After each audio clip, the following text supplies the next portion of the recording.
All right. Welcome, everybody. It is Wednesday night at 7 o'clock, and it is time for a weekly Conversations with Cougars. And I am so pleased to have my guest tonight, number 52, coming out of the state of Georgia these days, Jason Keel. Good evening, Jason, and thank you, bud, for making some time for us tonight. My pleasure. I'm excited about it. Thanks. Well, we're sure excited. You've had several folks to request your presence tonight. I'm sure that they're going to pop in, and when they do, and if I'm able to see them in time, I'll make sure you know who's there and what comments that they've got. And Jason, I know you played the seasons of 89 to 91 for Harry Wayne and for Coach Whitcomb. Coach Whitcomb. Skibo, sorry, I just drew a blank. That's playing right. mainly on the interior line, and I know you've got so many stories on and off the field to share with us. But before we get into the Wayback Machine, share with us a little bit about your current responsibilities and your beautiful family, and catch folks up who hadn't been with you in a while. Sure. So I've been married to my wife, Abby, for 21 and a half years. We met in Hungary. We were teachers overseas when we met. And so that's a story in itself. Wow. But we've been married for 21 years. We've got 3 kids. Our daughter, Hannah, is 20. And our son, Owen, is 18. He just graduated from high school. And then my youngest, Bennett, is 16 years old. And he's a freshman, just finished his freshman year of high school. Both of us are on staff with a mission organization called CREW, formerly known as Campus Crusade for Christ. She helps our missionaries learn how to raise their funds before they head out into the mission field. And my particular job is I'm sort of like a church consultant. So I'll go to pastors and ministry leaders and just ask them to dream with me about ways that they want their congregation to grow and thrive and get closer to God and share the good news about Jesus with other people. And then I help them figure out how they do that well. I'm also the discipleship director at Mercy Hill Church in Marietta, Georgia. You're a busy dude. It's a lot of fun though. So, it doesn't seem that way when you're having fun. Well, I was going to say, I've always been told there's a difference between a job and a profession. A job to me is more like a chore, things we have to do that we don't want to do. Take out the trash, sweep, mow, whatever, make your bed. Your profession is what you do for a living. And if you're in the right profession for you, it never feels like a job. It feels more like a calling. It feels more like this is what I meant to do. And from what little communications we've had, writing and in person, it sounds like you're in the right spot at the right time. It's good. Most days I love going to work. So excellent. We got Aaron, Amanda Howell, and Jason Mullins. Both are on with us, and say hello. Right. Got to talk about the fact that the dynamics in the house are about to change in the fall, I assume, with your 18-year-old just graduating. Is he going to go off to college, or what's his plan? So he's doing some sort of gap year. He is a snare drummer, and he made the Atlanta CV drum line. And so it's sort of like a semi-pro marching band. And so he's going to spend all summer doing that. And then there's another one that's an indoor version of the same thing that starts in November. And he's going to try out for that. And I'm pretty sure he's going to make it because he's really good. And then he'll go right through the whole rest of the year doing that. And then he'll probably go to college after that. Well, I know we're kind of getting off on a little bit of a tangent, but I think gap years are so important for most boys for whatever the reason. Yeah. They just don't mature as quickly as their counterparts. But I was going to ask if with your 16-year-old still being at home in high school, are the dynamics in the house now going to change? But if your 18-year-old is going to be home for the year, things may still be pretty much the same. I think they'll be pretty similar. Yeah. So. Well, that's cool. That's cool. David Mitchell has just joined us. Hey, David, thank you, bud, for signing in. Tonight, I got Jason Keel, got number 52. And man, Jason has shared offline some just life stories that we're going to get into in just a minute. But before we get into that, Jason, why football? Why did you play football in growing up and in high school? And did you have other sports that you also played or enjoyed, but just didn't necessarily play as much as football? My first sport was baseball. I played baseball from the time I was 5, 6 until the 11th grade. I just discovered during my junior year that I really wasn't a good baseball player. I wanted to be desperately, but I wasn't. And so I decided to step out. And I was also in the concert choir and in the madrigal singers at school. And so I used the time that I was playing baseball to concentrate more on that. And I had a ball. Coach Johnson was awesome, but I mean, he'll tell you, I was not the best baseball player out there. I liked to play. It was fun. Well, you know, I too played for Bubba and had some great experiences, some great teammates. And frankly, some of the best teammates were not necessarily the best players on the team. Whether it's baseball, football, basketball, any team sport needs what I call those glue guys. Yeah. They're the guys who pump up everybody else. They know what needs to be done. They know their role, where you've got prima donnas on every team and they just expect, you know, to kind of peacock out and do their thing. Those aren't necessarily the best of teammates, but I suspect regardless of your sport, Jason, or what your position was or how much PT you got, I suspect you were a pretty darn good teammate through and through. And it was fun. Like until around the 11th grade, it was nothing but fun. And I decided, you know what, there's other things that are a little more fun. I think I'd rather spend my time doing those. Well, I think you got some high praise coming in right here, Jason.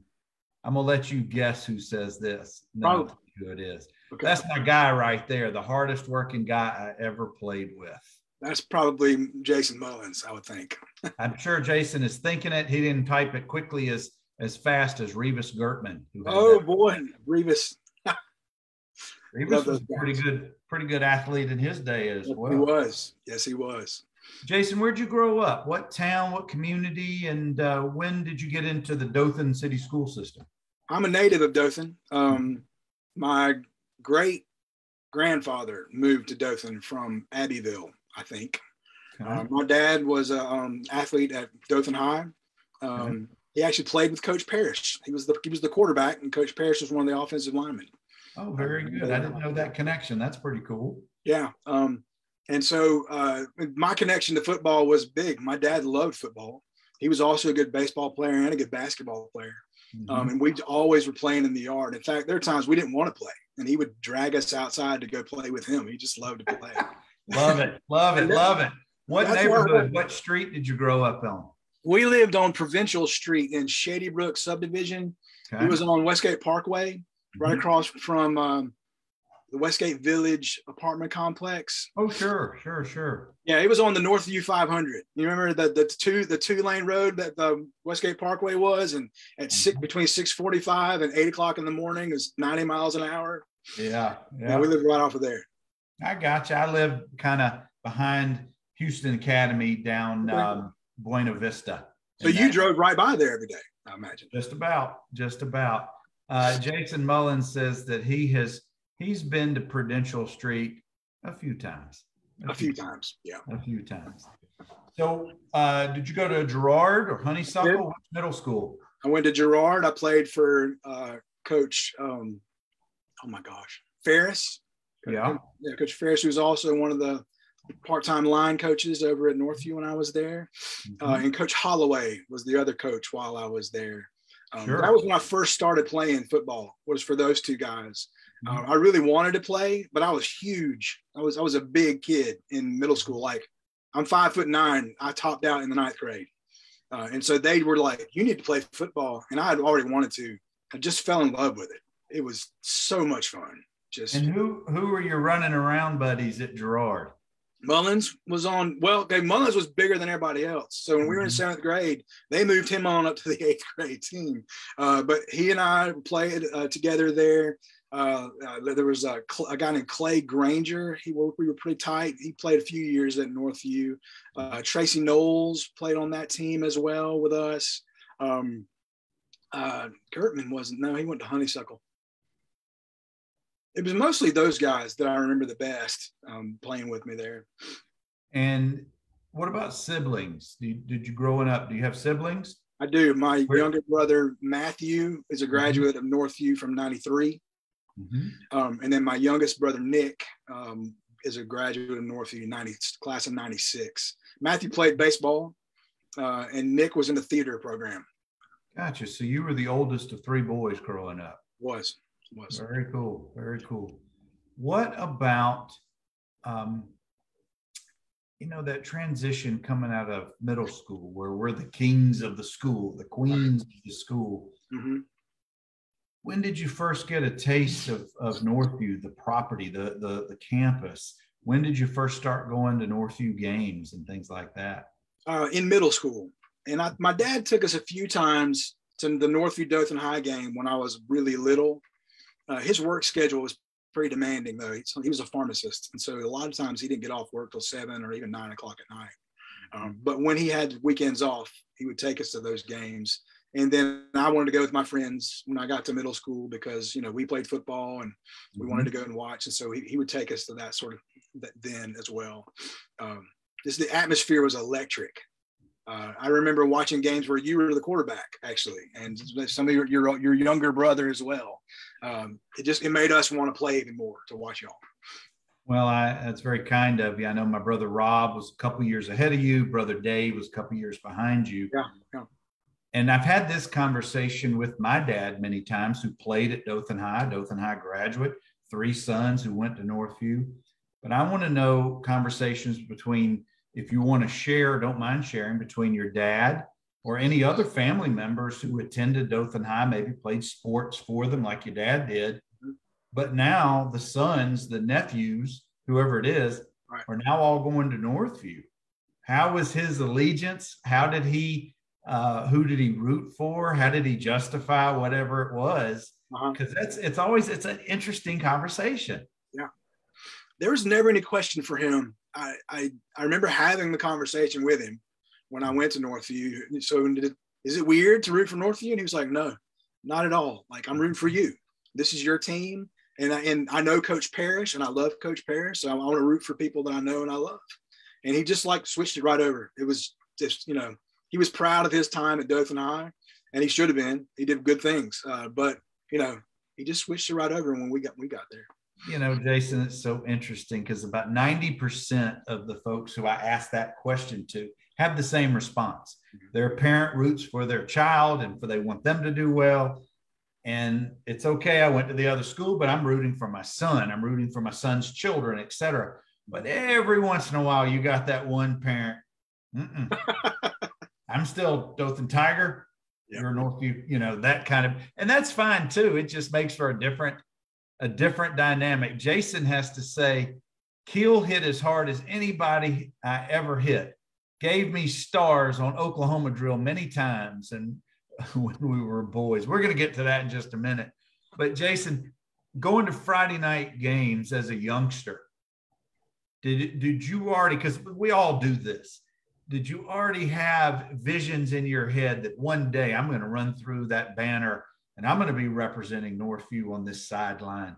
And how fired up did that get you in 7th or 8th grade or even 9th grade when you're now at the high school? Oh, extremely fired up. Like just even thinking about that. The first time I remember hitting under the lights at Girard over at Westgate Park, I was blown away. But then when you step foot onto Rip Hughes Field, even as a 9th grader going to play like a 9th grade game, that place is basically empty except everybody's parents. There's still something about it.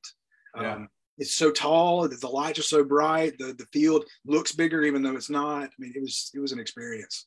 It was a rush. In my mind's eye, on those Friday nights when we played and suited up for Northview, it was 50,000 people. At least. Now, reality, it only holds, I think, 10. There might have been half that in the stands, or if it's a Dothan High or Enterprise game, there may be close to full. Right. But when you're in the moment, if it's not too big for you, when you're in the moment, it's the most awesome of feelings for an athlete. Oh, yeah. You're representing your hometown. You're playing with your buddies. You're playing against those rascals on the other side. Right.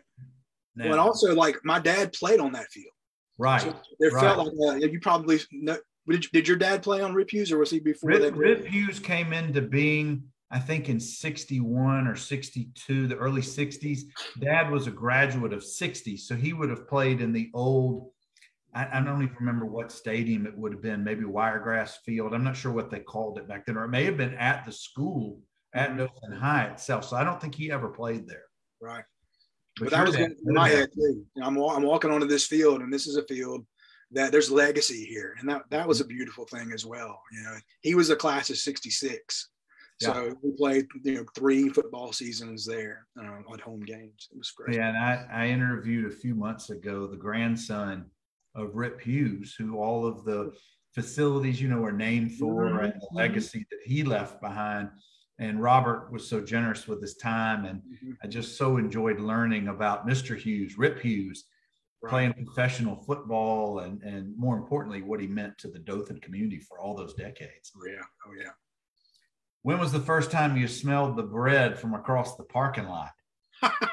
Actually, when I was little, I remember going to the game, and maybe it had been the day that they were doing the big baking, and that whole side of town would smell that vaguely. But the closer you got to the stadium, the more it smelled like bread cooking in someone's oven in a kitchen. It was amazing. I wonder how many mamas or grandmamas brought butter and knives into Rip Hughes. But yeah, you're right. Even when you're on the field and you're not supposed to be, paying attention to anything else, and you're supposed to be focused, you can't help, because the smell, I think, is your number one most powerful sense. But guys, I'm talking with Jason Keel, number 52, and he played in the late 80s, early 90s for Harry Wayne and Skibo. Jason, what was it about playing the sport of football as a youngster that made it fun for you? Because it's not fun for everybody. No, it's not for everybody. For me, I just think the camaraderie was probably the biggest thing for me. I was always just so impressed with a bunch of young guys who would go out there and work so hard to be able to do something that's singularly difficult to do. The physicality really always appealed to me. I remember as a youngster, I was bigger and stronger than a lot of other people when I was really young, and I would hold back a lot because I didn't want to hurt people. I was clumsy and I hurt people. But when I got to 7th grade, and I was kind of holding back, and I remember Coach Ferris grabbed me by the neck and going, "Keel, hit him," like that. And I felt this freedom, and I just walloped somebody, and I thought, this is the best thing ever. I feel like I'm a knight going into battle or something. You had been unleashed. Yes, it was wonderful. Your powers were now, you could use them all. Exactly. That's so great. That's so, any kind of team sport or team activity, it doesn't have to be sports. It could be being a part of a play. It could be part of a research group. Everybody has their role. Right. And as we said earlier, you've got those who have the talent and the prima donnas, and they just, not all of them are that way. I'm just categorizing. You've got your team players who are your teammates, who are the true glue of the team. And I don't care if you're the backup center or you're the frontline kicker. I don't care what your position is. If you're not with the program, it's, what is it? The weakest, you're only as good as your weakest link. Right. And so if you have some bad seeds on the team, and every team has this, did you, I guess in middle school, it's a lot harder to really do this because you're growing, you're 10, 11, 12, 13 years of age. You really rely more on the coaches, but as you get older, it becomes more of the team responsibility. Yeah. How did you deal personally? How did you deal with those members on the team who really weren't teammates, who were just there and they were really bringing the team down or were a distraction? Did you ever have those experiences? Oh yeah. I don't remember his name, but there was a guy on our team when I was a sophomore. He was I think he was a receiver, and he just, I don't even know why he was there really. Like he did the minimum, but he was on the team, and he came to me sometime during the first week of I think it was on Friday of 2-a-days, and he handed me his dirty, nasty clothes, and he said, "I want you to wash these and bring them back to me on Monday." And he was taller than I was. He was mean. Like I was scared of him. I was 10th grader. And I didn't know what to say. I didn't know what to do. So I took them, and I took them home to my mom. And my mom, I handed them this extra set of clothes. She goes, "Whose are these?" And I was like, "This guy wants me to wash them." And she was like, "Well, I ain't going to do it." I was like, "Mom, he's probably going to hurt me when I get back to practice on Monday." She was like, I'm not going to do it. You just tell him that he needs to wash his own clothes. Mm-hmm. My mom is 5 feet tall, and she doesn't take guff from anybody, and she didn't want us to take guff from anybody. So I went back to practice on, early in the morning and handed this guy's nasty, sweaty clothes back. And he was like, "What the F are you doing? You didn't wash my clothes." Well, what had happened the week before that is I had gotten into an Oklahoma, like a one-on-one kind of thing with this guy named Lou on our team. And it was on the Friday before this happened. He and I had squared off. Coach Johnson said I needed to try to knock this guy over. And he was a head taller than I was. And he was like really tough, one of the toughest guys on the team. And I got down, squared up with him, and he looks me in the eyes and says, "I'm going to get you," like that, and just scared me to death. So I hit him right here and knocked him up and off his feet and on his back. And the whole team just erupts around me. This is a scrawny little 10th grader, knocked this like 11th, 12th grader over. So I helped him up, and he was like, "Dang, Keel." And he slapped me on the butt. He says, "I'm coming for you." And he knocked the crap out of me the next play.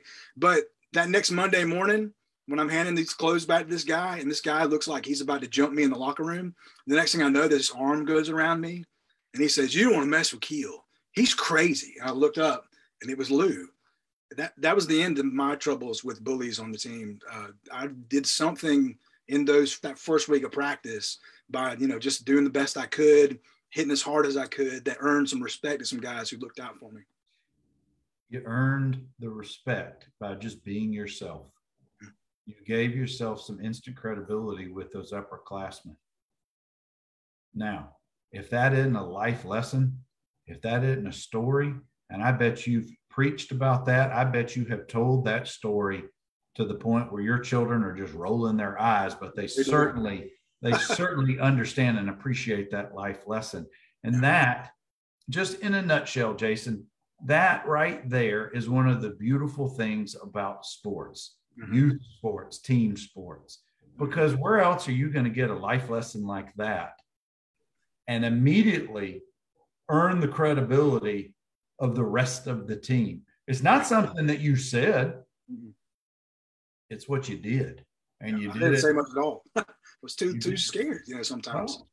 But it's that fight or flight mentality, mm-hmm. and something in your core said, "This is what I got to do," and you did it. Now, I'm sure not everything after that was all peaches and cream and awesome for you. But I guarantee you, to a person who watches our conversation, who was there that day or there at that time, I remember that. I remember that. That's the day Jason Keel earned his stripes. Yeah. Wow, that's awesome. Now, Oklahoma drill. For those youngsters watching, to me, that's where it separates the boys from the men. Absolutely. But it was one of my favorite things to do. I just describe why. Describe the drill, because it's clearly not done in the last 2 decades. No. Describe it, and then why was it your favorite drill? So we did it a couple of different ways, but the basic thing behind all of it was they get like big pads of some sort, and they would put them about 5, 6, 7 yards apart for about a 10-yard space, like you're trying to go for a first down. And so you'd line up at least 4 people. You'd have a blocker and a runner, and then there would be somebody who was sort of like a defensive lineman and maybe a linebacker type, or one of those guys back there. And then the coach would just make you have a 2-on-2 football game, basically. Can the runner get around the defensive guys and get past the end of the stuff that's on the side? And so that's basically what it was. And it was like blood and guts and sweat and grunting, and just like, it was battle. It was amazing. It truly was. And it was a drill. I guess the University of Oklahoma must have created it way back in the 40s or 50s, but it really tested your inner, not necessarily your strength, but strength is part of it, but strength here, mm-hmm. and your technique, and what kind of fortitude that you had. Yeah. Now, one fella who I know excelled at that just signed on, Mm-hmm. number 7, Kevin Jackson. Oh, Jackson was scary in that because he played both sides. So sometimes he'd be on my side, you know, and so I'd get down on all fours and I would block for him. And sometimes, you know, I would be trying to we tackle them together. And other times I'd have to bring the guy down. And oh my gosh, I don't remember ever once like knocking him backwards ever. The guy was always in forward motion. Like trying to tackle a freight train. Just hold on. A freight train with arms and legs. Yeah, exactly. That's right. Love you, Kevin. We got some folks who just signed on. Let me see here because they're rolling through. LaShawn Pryor, Lydia McKay Arndt. Hey, Lydia. Been a while. And some other folks. I'm sorry. While we're talking, it kind of rolls through too quickly, Jason, but I know there's some other folks. And guys, I'm talking with Jason Keel, and man, I don't know if we can top that story, but I know you got other stories. But before we get to your next years, your 11th and 12th grade years, school spirit, I talk about all the time on this show. The first 15 years of our school, I dare say there was as much school spirit within the administration, within the student body, within the teachers, within the families that make up the student body, as anywhere you could find. Brand new school, 2 state championships, first 7 years. But what is it from your perspective? You come in the fall of '89. We've got, I think Mr. Smith was still our principal at the time. Actually, it was Bill Hardy's first year. Okay. I didn't know if you had him for a year or not. Yeah, he was. And Mr. Hardy had been the principal, I think, over at Girard prior to that at one point or another, or in the Girard system.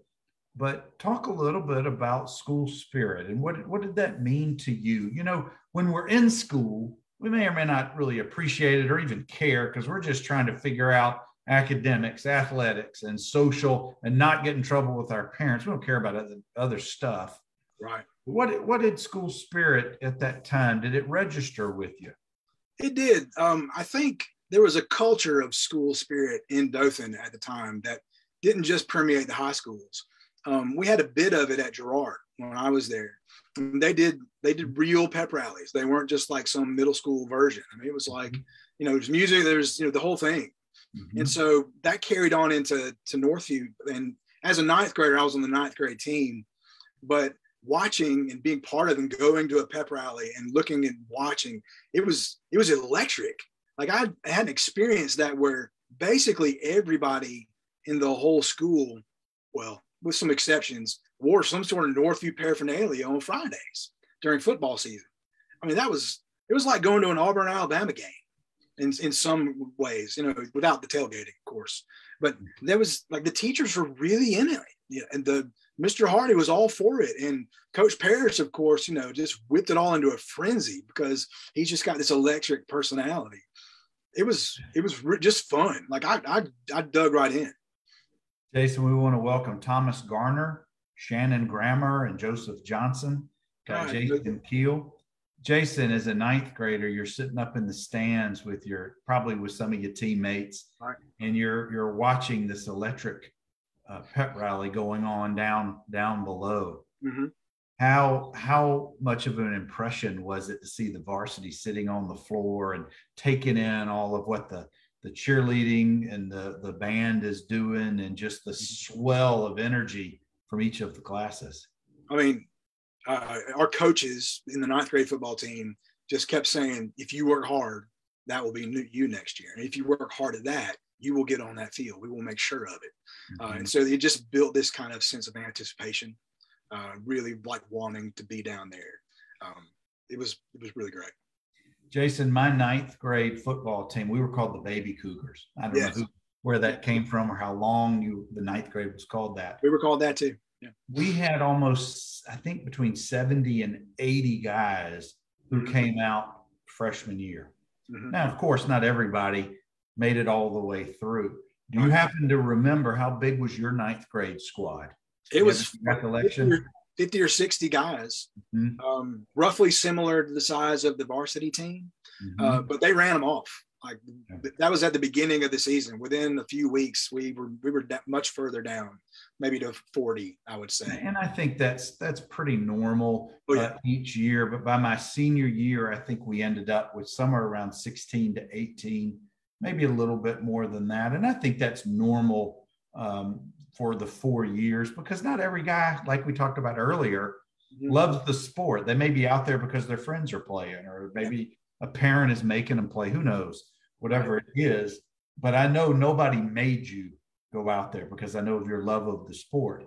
Let's talk a little bit about weightlifting. Was that important? Was it something that was on your radar? Did you compete with Jason and any of the other fellas in the weight room? Well, nobody competed with Mullins.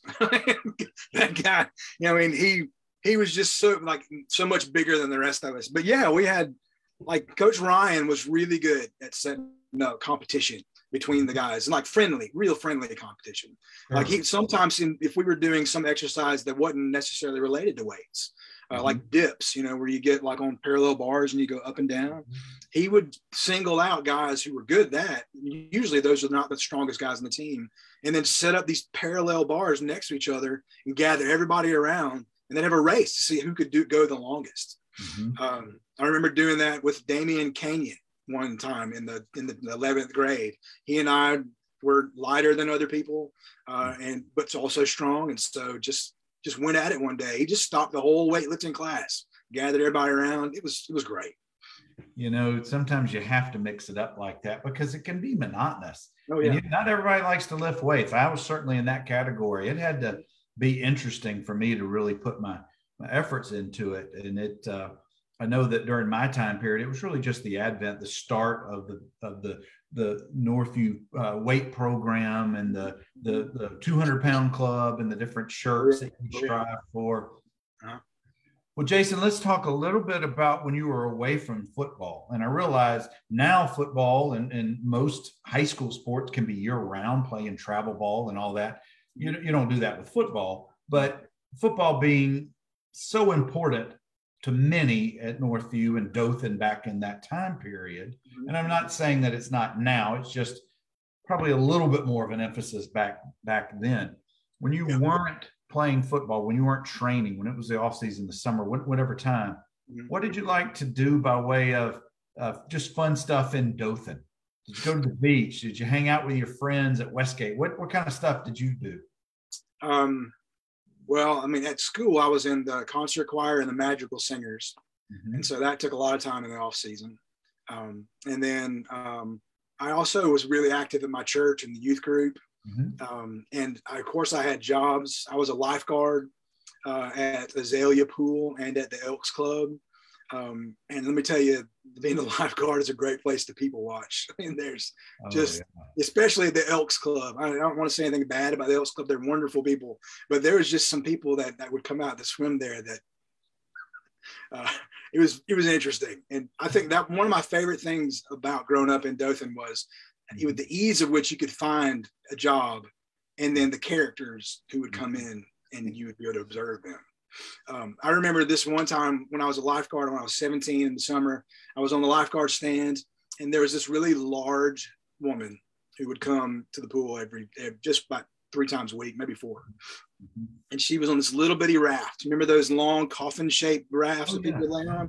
Yeah. She laid on this raft, and she's wearing this bikini, and she's really big, and she's like half of her, like this much of her is underneath the water. She's just going around and around the pool. Living her best life.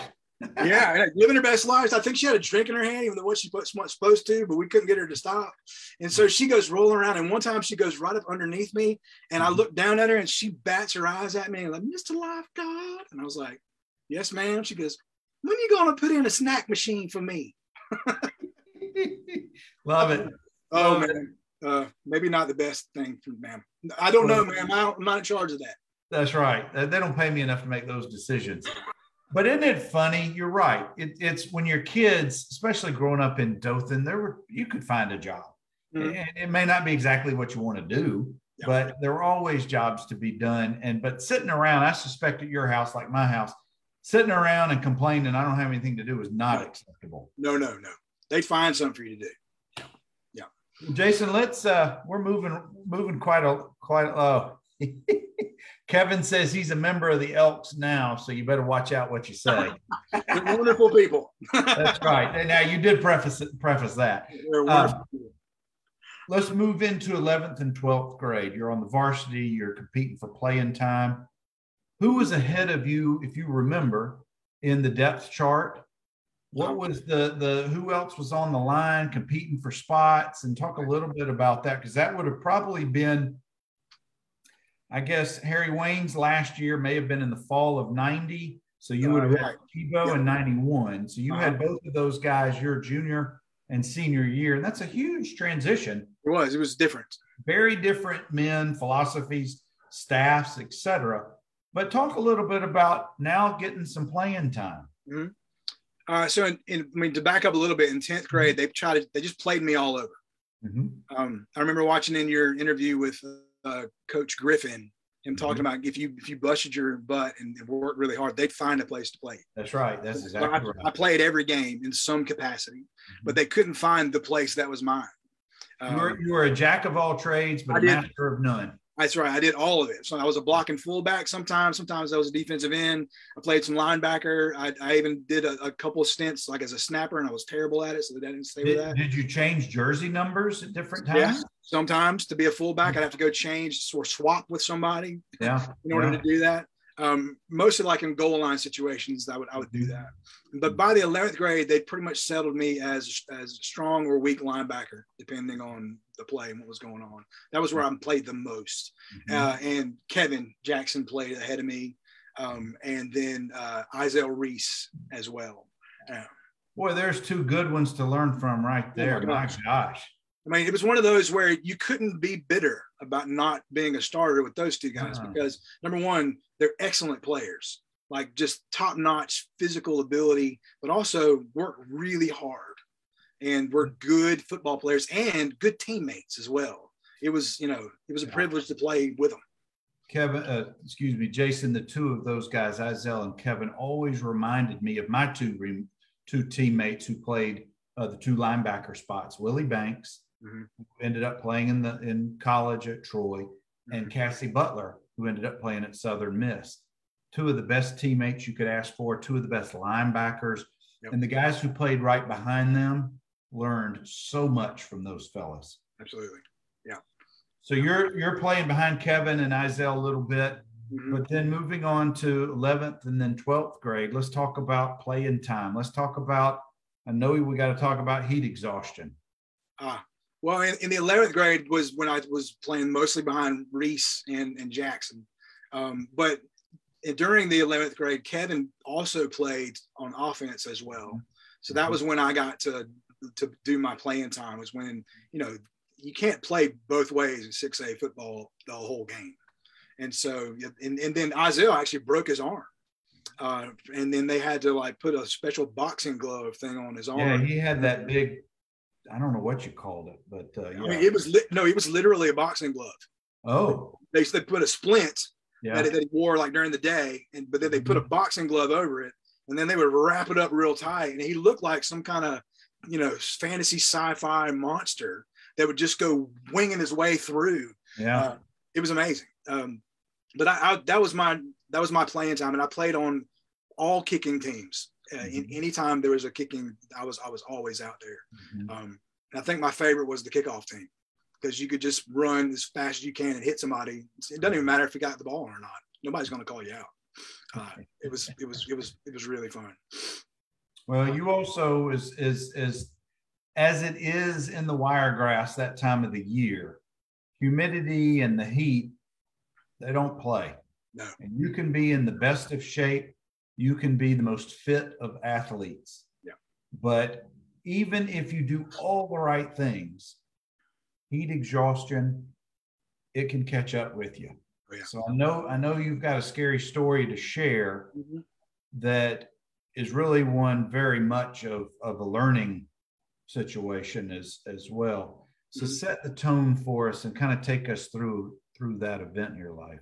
Sure. It was the summer of 1990. So it was right before my junior year. And I desperately wanted to get more playing time. And during 2 days, I woke up one morning with a slight fever, but I didn't tell anybody. It was very unwise, but I was 16 years old. And so I just didn't tell anybody. And I went to the morning practice, and I made it through, but I felt horrible. And I just went home and I slept the better part of the day. And then I went back. My parents were working at that time, so they didn't know. I didn't say anything to my brothers. And when I went back to practice again at 4, we went through a normal, rigorous Northview practice. And by the end of the practice, it was hot. It was really, it was probably in the 90s, extremely humid. And I was delirious by that time. And there were 60 or 70 guys that went out that year. It was a really big group of guys.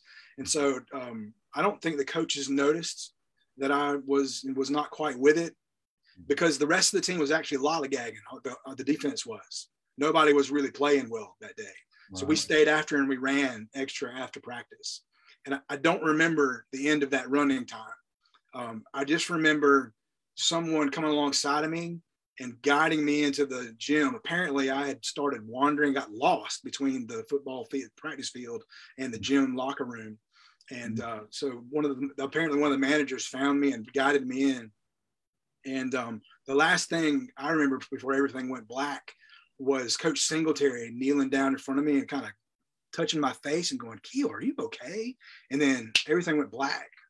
And what I'm about to share with you is the way I remember it. But it's an odd story, but this is how I remember it. I remember everything went black and I was falling, and I could hear people screaming all around me in terror and in agony. And there was this voice that was laughing at me. It was telling me I was going to hell. I grew up going to church. And so all that was in there. And just about the moment when I thought, like, maybe I am, maybe I really died. Maybe I'm going to the bad place. This voice whispers in my ear. It says, it's a weird thing. If you tell Coach Ryan about Jesus, I'll let you go. And so I was like, anything, man, just let me go. And as soon as I said, anything, man, let me go, I woke up and I was on the shower floor and I was covered in ice. And Lee Robbins and some other of the big linemen were holding me down. And Coach Parrish was leaning over me. And I grabbed him by the front of his shirt and I pulled him down nose to nose with me. And I was like, "Coach Parrish, go get Coach Ryan." And everything's kind of fuzzy after that. But then the next thing I know, Coach Ryan is leaning over me. And so I grabbed Coach Ryan by the shoulders, the front of the shirt or something.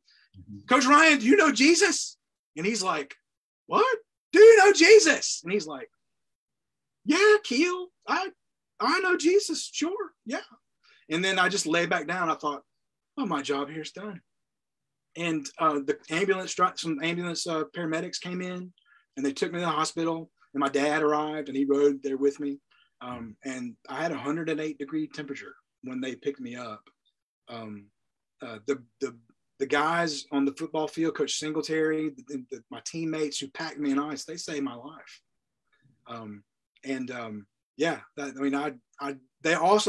They doubled the number of water breaks we got the next week. And I remember when I got back to practice, Coach Parrish standing me in front of the whole team, and he basically apologized. Not to me necessarily, but to all of us. He said, "You know what? I overlooked something that's really important. Keel almost was really badly hurt because we didn't give enough water.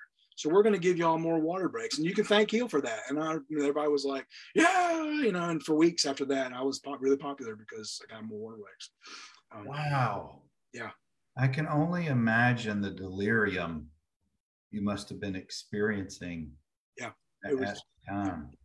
Well, something else weird happened, though, if you don't mind me sharing this. Please. About a year and a half after that, after all of my friends had gone off to play football or baseball or whatever at their universities, I was going to Wallace, and I was with my church's youth group, and they took us to this Christian haunted house. And I don't want to go into too much detail about it, but there was a room in that house that was exactly like my dream. Exactly. Like it was uncanny. At first I thought, I'm just religious and this was like in my head, but right. It was so close to my experience in that dream that it caused me to go home and have a long conversation with my mom and dad about eternity and about like the importance of faith, and really just the question, okay, do I really know God? Do I really take this idea that somebody would love me enough to die for me and take my place for all the bad things I will ever do?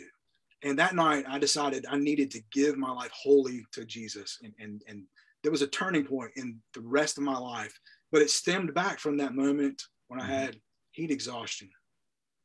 You know, it's, as you and I have talked before we went on live, we learned so many life lessons through youth sports and through our high school years, but you never know what those life lessons are going to be.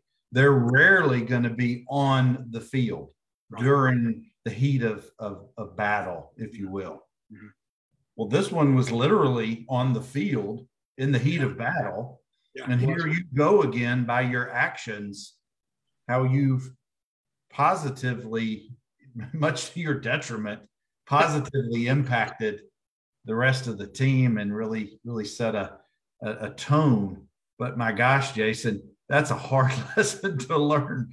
But and it easily, to me, it easily could have soured you on team sports, playing football, exercise. You could have done a 180, quit, and it would have set you on a different path in life. But here's my question as a follow-up. What made you come back? What made you keep coming back? What made you keep competing and staying on the team and getting playing time? It was the coaches and the guys on the team. The outpouring of love for me while I recuperated was overwhelming. You know, Coach Parrish calling the house, coming to see, coming over, telling me how glad he was that I was alive. You know, my Mullins and the other guys who were my good friends, just like that, just the love, like those guys, they were like my family.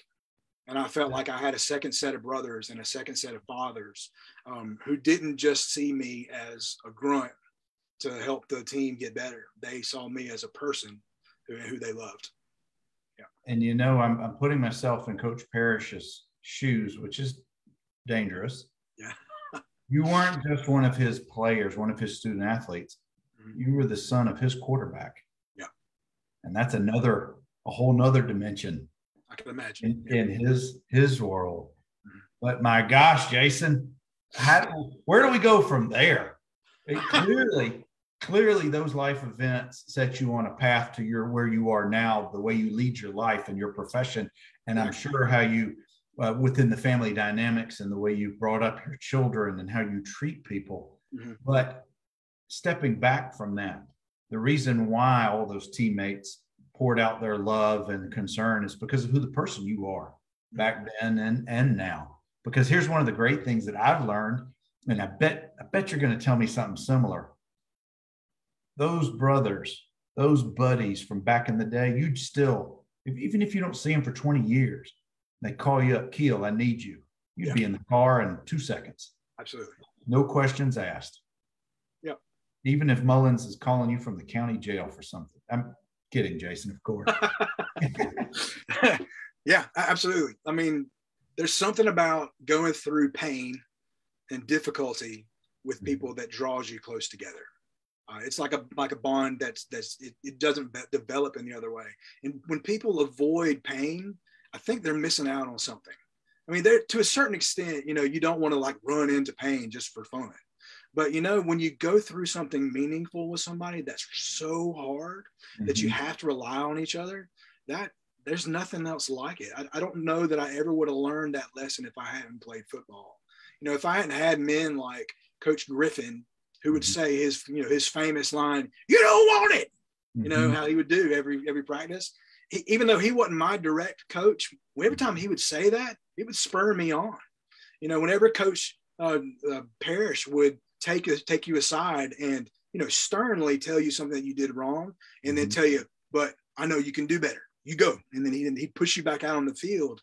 That kind of character building is something it just can't come by other than doing difficult things like football or some other kind of difficult sport.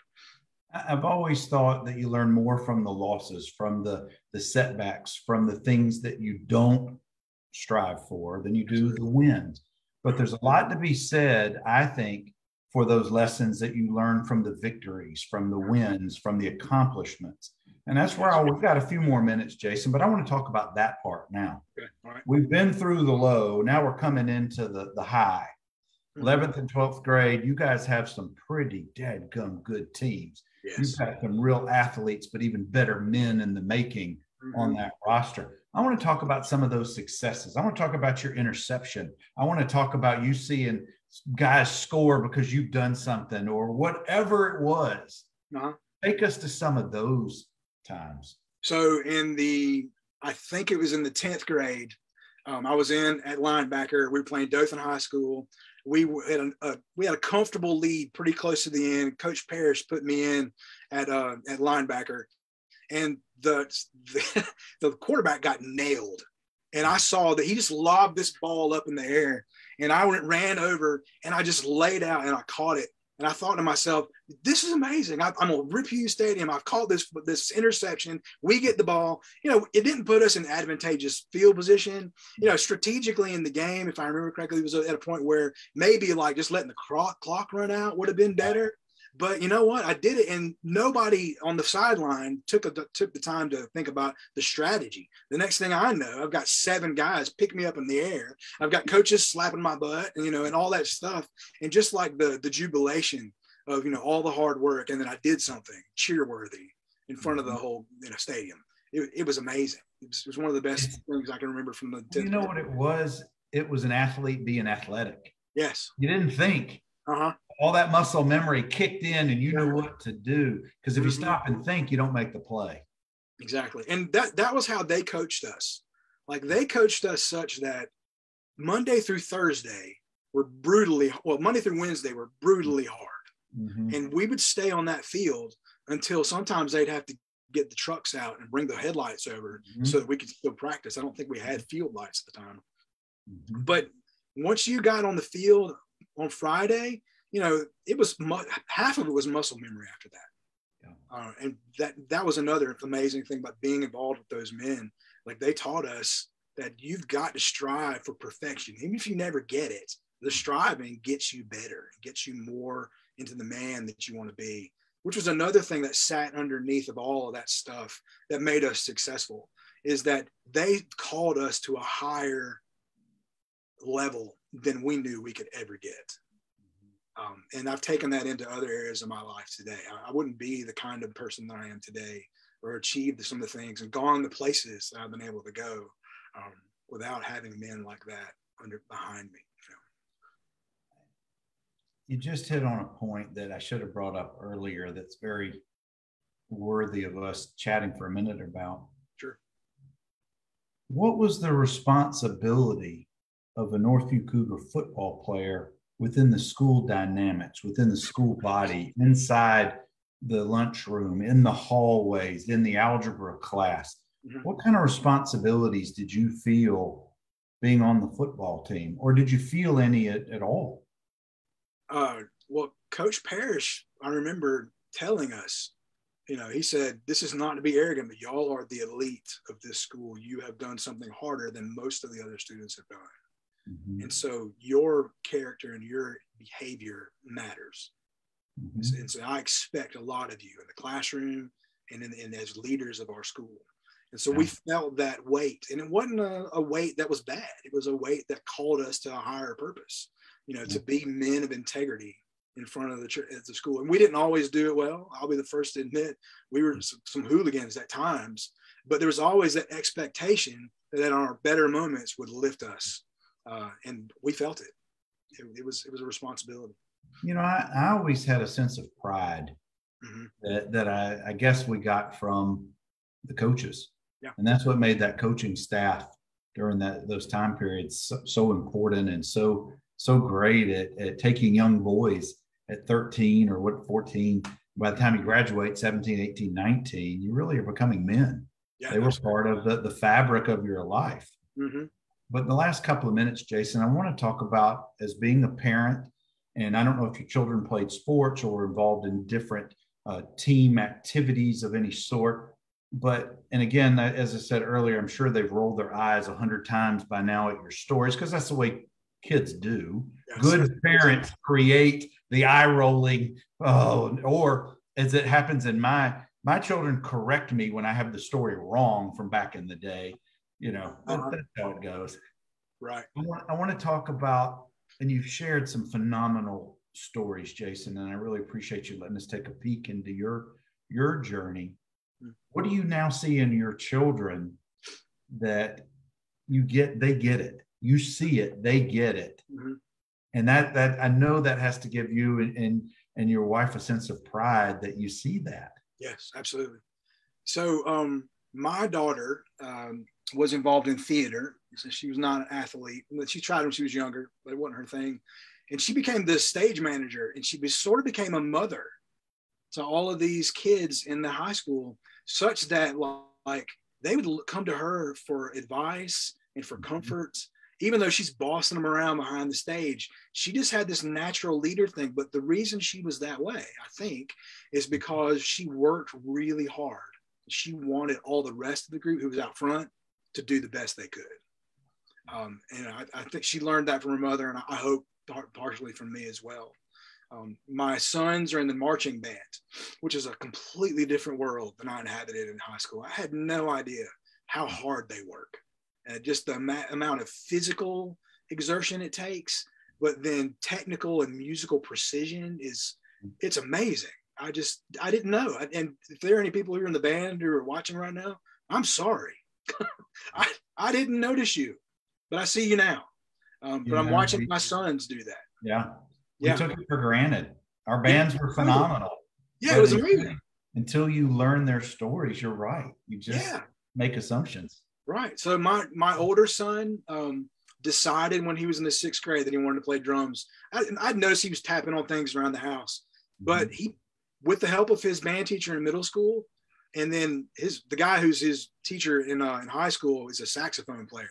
Doesn't know very much about drumming. But between those two men, they have built him into a working, amazing drumming machine.